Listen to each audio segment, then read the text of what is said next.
Hi there, it's Karen from Vintage Style Journal Creations. As promised, I'm just going to show you a very quick tutorial on how I made my lovely wax seal stamp, this one here. Whoops, get it back in camera, there you go.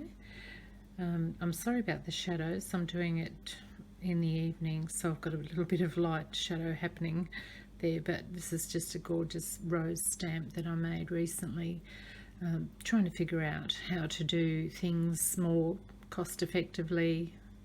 Notice that on the internet many of these particular wax stamps can cost quite a bit of money, especially if you're collecting them all, like this particular gorgeous little bee one here. You can buy them all over the internet, and obviously they'll vary in cost depending on where you buy them, but I was trying to figure out what I could do as to how I could make my own, and I had a little bit of a brainwave and came up with the idea that the polymer clay or the Fimo might be able to be helpful with that.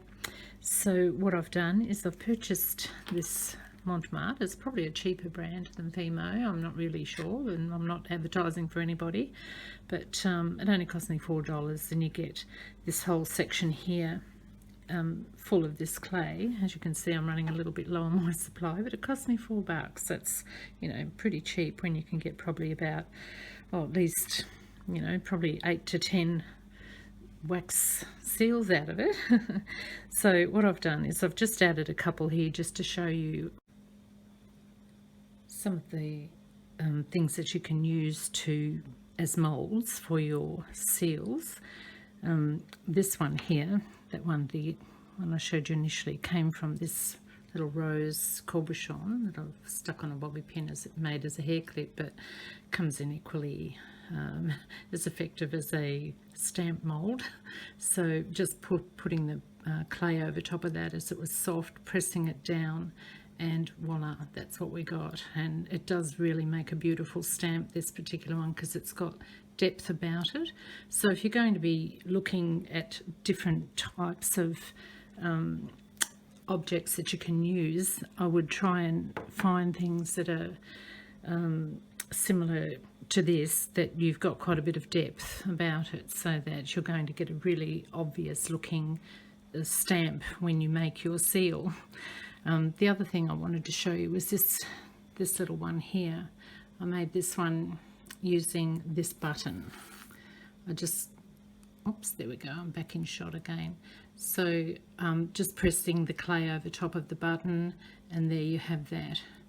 Now on the back of my seal, on my stamps, I've actually put a bolt. Very crude, I know, but it's the only thing that I could come up with on the night, just as an option to get this done in a hurry so that I can actually use them.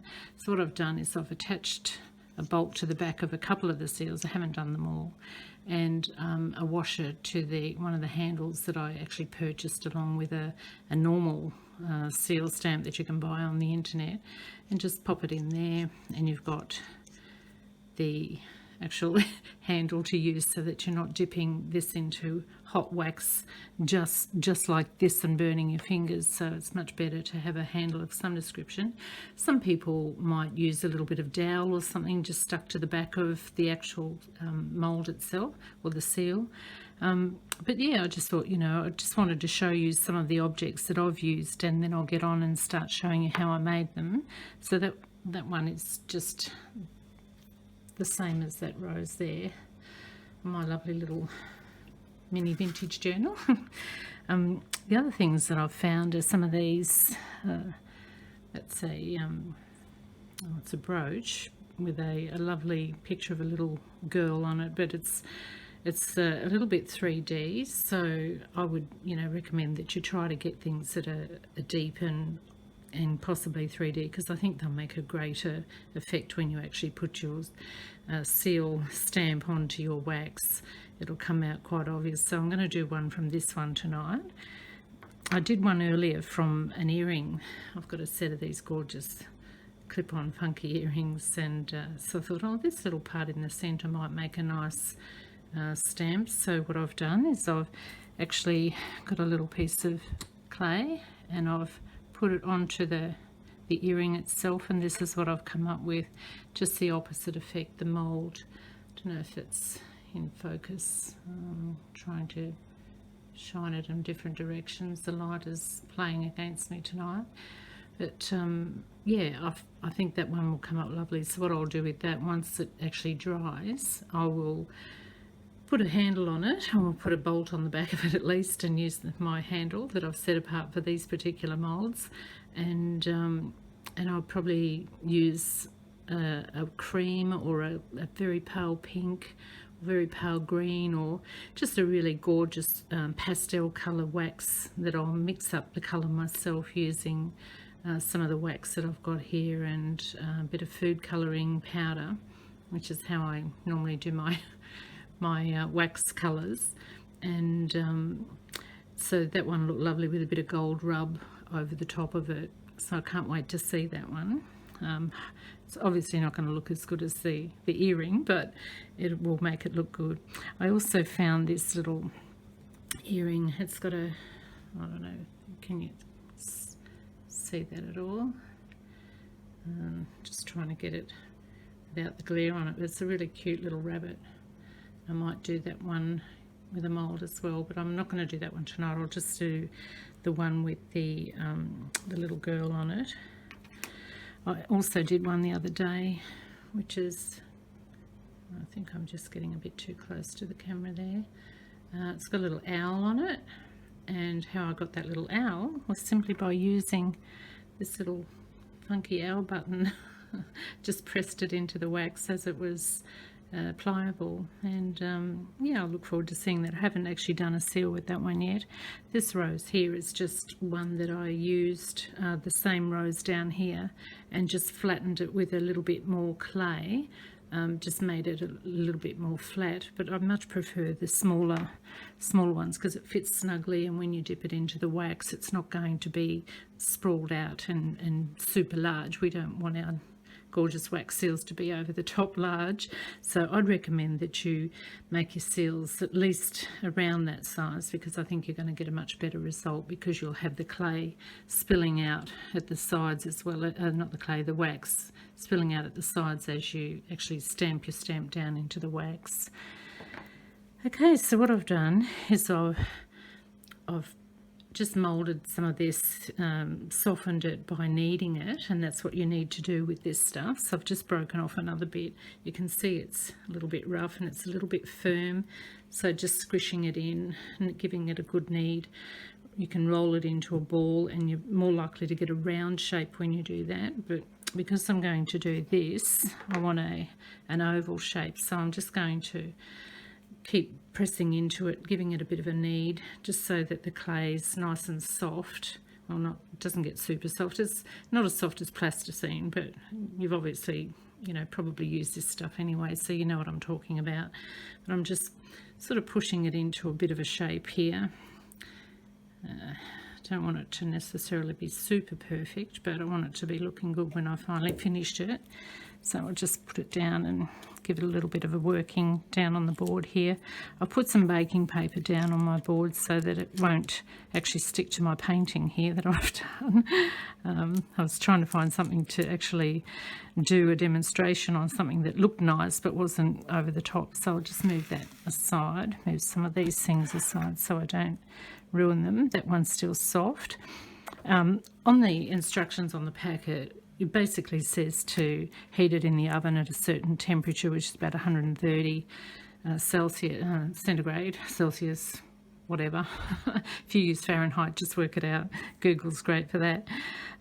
So just what I've done is I've put it into a little bit of a shape of the oval, and I'm just going to flatten it out with the lid of my wax. Just something that I could find. I was doing it with my phone the other day until my husband told me off. Just doing it with the front surface of my phone, and gee, I need another screen. But anyway, so just don't have to press it too hard, because we want it to be at least that depth when we're finished. So I'm going to put it on top of the actual lady here, or little girl, whatever she is. And I think I might have pressed it out a little bit too far, but we'll just check it out. And I'm just going to press down with this, or you can just turn it over, press it onto your board, whatever rocks your boat, and just press it in.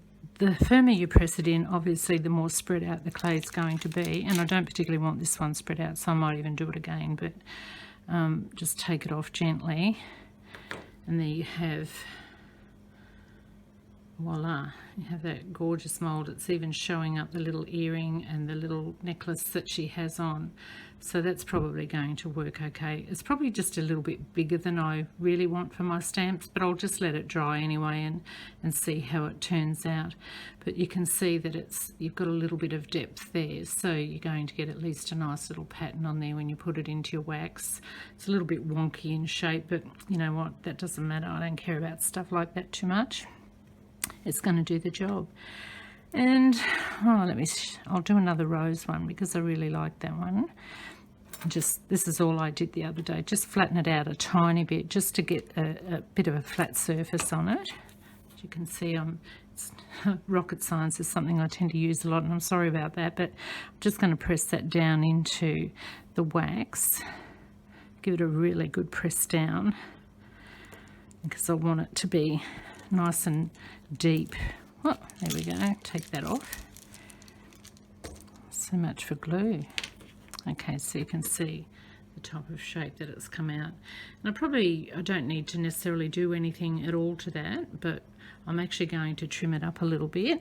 And what I use to do that is just a lid off some glue that I've tossed out, and just put it over the top there.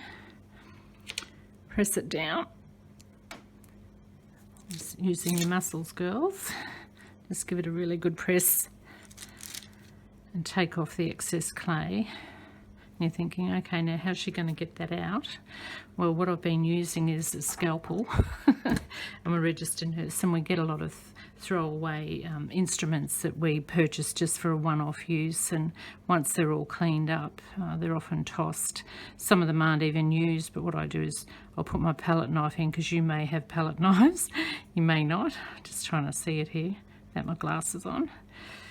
And just gently work it out so it comes out without doing too much damage to the side.